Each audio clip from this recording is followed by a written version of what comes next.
उनके राजनीतिक गुरु ही लगा लो, राव इंद्रजीत ने ये बात मंच के सामने कही थी जिस दिन हमें धरने पर उठाने के लिए आए थे। और डॉक्टर बनवारी लाल कह रहे हैं एम्स संघर्ष समिति का क्या रोल है और शहीद की परिभाषा क्या होती है। मैं मंत्री साहब से पूछना चाहता हूँ, भाई शहीद तू हक दिखाते, हम तो उंगली कटा रहा सर, शहीद की परिभाषा क्या है, आप हक दिखा दो या आप पे सारी एम्स बन जाए सबकी भेज जाए।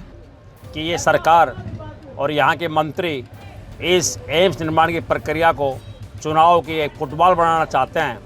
एम्स संघर्ष समिति ने इन चालों को समझ लिया है, ये चाल उनकी चलने वाली नहीं है। केंद्र में 2014 से मंत्री पद पर काबिज दक्षिणी हरियाणा के कद्दावर नेता और गुरुग्राम से भाजपा सांसद राव इंद्रजीत सिंह, हरियाणा कैबिनेट में नारनौल और बावल विधानसभा से ओम प्रकाश यादव और डॉक्टर बनवारी लाल के रूप में दो कैबिनेट मंत्री, बावजूद इसके साल 2015 में सीएम द्वारा घोषित रेवाड़ी एम्स की जमीन अधिग्रहण तक का काम शुरू नहीं हुआ है। निर्माण तो अभी आप भूल ही जाइए।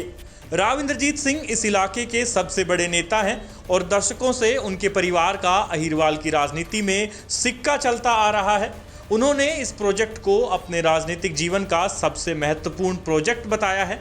बावजूद इसके केंद्र द्वारा बजट एलोकेट होने के बाद भी वो आज तक इस प्रोजेक्ट के लिए भूमि अधिग्रहण का ही काम नहीं करवा पाए हैं।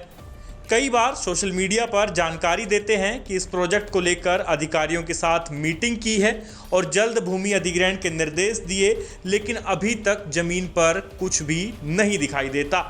आखिरकार अब तंग आकर एम्स संघर्ष समिति ने महापंचायत बुलाई, जिसमें एम्स निर्माण में देरी को लेकर मंथन किया गया।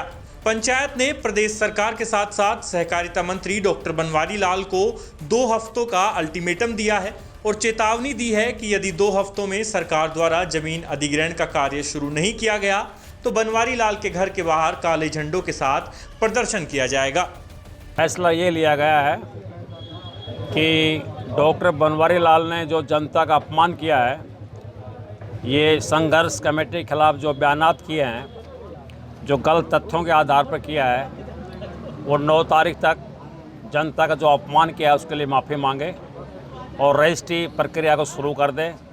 अगर 9 तारीख तक ये प्रक्रिया शुरू नहीं होती है तो 10 जुलाई को बावड़ में उनके आवास के ऊपर ये एम्स संघर्ष समिति के बैनर के नीचे काले झंडों के साथ एक विक्षोभ प्रदर्शन आयोजित किया जाएगा। और ये फैसला लिया गया है कि आज संघर्ष कमेटी माननीय मुख्यमंत्री को एक पत्र लिख करके और इसमें एम्स निर्माण की प्रक्रिया को शुरू करने के लिए उनसे समय मांगेगी। और हम मांग करते हैं कि 8 महीने से इंतज़ार कर रहे हैं, लोगों ने ज़मीन भी दे दी है, परंतु इस प्रक्रिया को अभी तक शुरू नहीं किया गया है, जबकि 8 महीने एक बयान देते देते 8 महीने बीत चुके हैं। हमारा ये मानना है कि ये सरकार और यहाँ के मंत्री इस एम्स निर्माण की प्रक्रिया को चुनाव की एक फुटबॉल बनाना चाहते हैं, ताकि ये 2024 तक ये जाएं और इसके नाम से वोट बटोर लें और फिर ये खेलता रहे। एम्स संघर्ष समिति ने इन चालों को समझ लिया है, ये चाल उनकी चलने वाली नहीं है। इसलिए हम आज जो बड़ी मीटिंग बुलाई है, ये आगामी बड़े आंदोलन की तैयारी के लिए बुलाई है।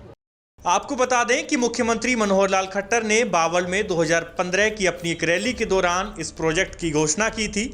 उसके बाद साल 2019-20 के केंद्रीय बजट में भी तत्कालीन वित्त मंत्री पीयूष गोयल ने इस प्रोजेक्ट के लिए बजट भी एलोकेट कर दिया था।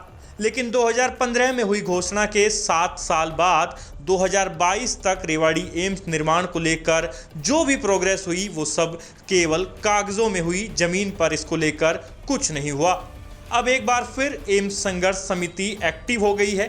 ऐसे में ये देखना अहम होगा कि सरकार उनकी चेतावनी को कितनी गंभीरता से लेती है और 2 हफ्ते बाद यदि जमीन अधिग्रहण कार्य शुरू नहीं हुआ तो दक्षिणी हरियाणा के लोगों का यह संघर्ष कैसे आगे बढ़ता है। रेवाड़ी से हरियाणा तक के लिए देशराज चौहान की रिपोर्ट।